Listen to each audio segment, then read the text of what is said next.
When Jesus had finished saying all these things, he said to his disciples, "As you know, the Passover is 2 days away and the Son of Man will be handed over to be crucified." Then the chief priests and the elders of the people assembled in the palace of the high priest, whose name was Caiaphas, and they schemed to arrest Jesus secretly and kill him. "But not during the festival," they said, "or there may be a riot among the people." While Jesus was in Bethany in the home of Simon the leper, a woman came to him with an alabaster jar of very expensive perfume, which she poured on his head as he was reclining at the table. When the disciples saw this, they were indignant. "Why this waste?" they asked. "This perfume could have been sold at a high price and the money given to the poor." Aware of this, Jesus said to them, "Why are you bothering this woman? She has done a beautiful thing to me. The poor you will always have with you, but you will not always have me. When she poured this perfume on my body, she did it to prepare me for burial. Truly I tell you, wherever this gospel is preached throughout the world, what she has done will also be told, in memory of her."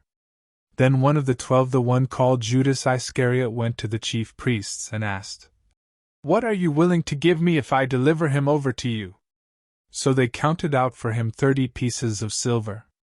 From then on Judas watched for an opportunity to hand him over. On the first day of the festival of unleavened bread, the disciples came to Jesus and asked, "Where do you want us to make preparations for you to eat the Passover?" He replied, "Go into the city to a certain man and tell him, 'The teacher says, my appointed time is near. I am going to celebrate the Passover with my disciples at your house.'" So the disciples did as Jesus had directed them and prepared the Passover. When evening came, Jesus was reclining at the table with the 12. And while they were eating, he said, "Truly I tell you, one of you will betray me." They were very sad and began to say to him one after the other, "Surely you don't mean me, Lord?" Jesus replied, "The one who has dipped his hand into the bowl with me will betray me. The Son of Man will go just as it is written about him.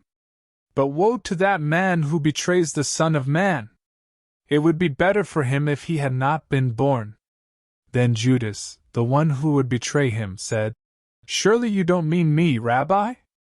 Jesus answered, "You have said so." While they were eating, Jesus took bread, and when he had given thanks, he broke it and gave it to his disciples, saying, "Take and eat, this is my body."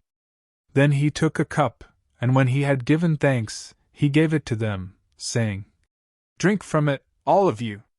This is my blood of the covenant, which is poured out for many for the forgiveness of sins. I tell you, I will not drink from this fruit of the vine from now on until that day when I drink it new with you in my Father's kingdom." When they had sung a hymn, they went out to the Mount of Olives. Then Jesus told them, "This very night you will all fall away on account of me, for it is written, 'I will strike the shepherd, and the sheep of the flock will be scattered.' But after I have risen, I will go ahead of you into Galilee." Peter replied, "Even if all fall away on account of you, I never will." "Truly I tell you," Jesus answered, "this very night, before the rooster crows, you will disown me 3 times. But Peter declared, "Even if I have to die with you, I will never disown you." And all the other disciples said the same. Then Jesus went with his disciples to a place called Gethsemane, and he said to them, "Sit here while I go over there and pray." He took Peter and the 2 sons of Zebedee along with him, and he began to be sorrowful and troubled. Then he said to them, "My soul is overwhelmed with sorrow to the point of death. Stay here and keep watch with me." Going a little farther, he fell with his face to the ground and prayed, "My Father, if it is possible, may this cup be taken from me. Yet not as I will, but as you will." Then he returned to his disciples and found them sleeping. "Couldn't you men keep watch with me for 1 hour?" he asked Peter. "Watch and pray so that you will not fall into temptation. The spirit is willing, but the flesh is weak." He went away a second time and prayed, "My Father, if it is not possible for this cup to be taken away unless I drink it, may your will be done." When he came back, he again found them sleeping, because their eyes were heavy. So he left them and went away once more and prayed the third time, saying the same thing. Then he returned to the disciples and said to them, "Are you still sleeping and resting? Look, the hour has come, and the Son of Man is delivered into the hands of sinners. Rise. Let us go. Here comes my betrayer." While he was still speaking, Judas, one of the 12, arrived.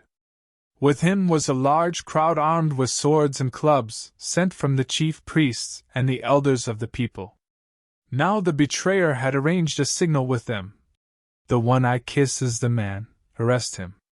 Going at once to Jesus, Judas said, "Greetings, Rabbi," and kissed him. Jesus replied, "Do what you came for, friend." Then the men stepped forward, seized Jesus, and arrested him. With that, one of Jesus' companions reached for his sword, drew it out, and struck the servant of the high priest, cutting off his ear. "Put your sword back in its place," Jesus said to him, "for all who draw the sword will die by the sword. Do you think I cannot call on my Father, and he will at once put at my disposal more than 12 legions of angels? But how then would the scriptures be fulfilled that say it must happen in this way?" In that hour Jesus said to the crowd, "Am I leading a rebellion that you have come out with swords and clubs to capture me? Every day I sat in the temple courts teaching, and you did not arrest me. But this has all taken place that the writings of the prophets might be fulfilled." Then all the disciples deserted him and fled. Those who had arrested Jesus took him to Caiaphas the high priest, where the teachers of the law and the elders had assembled. But Peter followed him at a distance, right up to the courtyard of the high priest. He entered and sat down with the guards to see the outcome. The chief priests and the whole Sanhedrin were looking for false evidence against Jesus so that they could put him to death. But they did not find any, though many false witnesses came forward. Finally 2 came forward and declared, "This fellow said, 'I am able to destroy the temple of God and rebuild it in 3 days.'" Then the high priest stood up and said to Jesus, "Are you not going to answer? What is this testimony that these men are bringing against you?" But Jesus remained silent. The high priest said to him, "I charge you under oath by the living God, tell us if you are the Messiah, the Son of God." "You have said so," Jesus replied. "But I say to all of you, from now on you will see the Son of Man sitting at the right hand of the Mighty One, and coming on the clouds of heaven." Then the high priest tore his clothes and said, "He has spoken blasphemy. Why do we need any more witnesses? Look, now you have heard the blasphemy. What do you think? He is worthy of death." They answered. Then they spit in his face and struck him with their fists. Others slapped him and said, "Prophesy to us, Messiah. Who hit you?" Now Peter was sitting out in the courtyard, and a servant girl came to him. "You also were with Jesus of Galilee," she said. But he denied it before them all. "I don't know what you're talking about," he said. Then he went out to the gateway, where another servant girl saw him and said to the people there, "This fellow was with Jesus of Nazareth." He denied it again, with an oath. "I don't know the man." After a little while, those standing there went up to Peter and said, "Surely you are one of them, your accent gives you away." Then he began to call down curses, and he swore to them, "I don't know the man." Immediately a rooster crowed. Then Peter remembered the word Jesus had spoken, "Before the rooster crows, you will disown me 3 times." And he went outside and wept bitterly.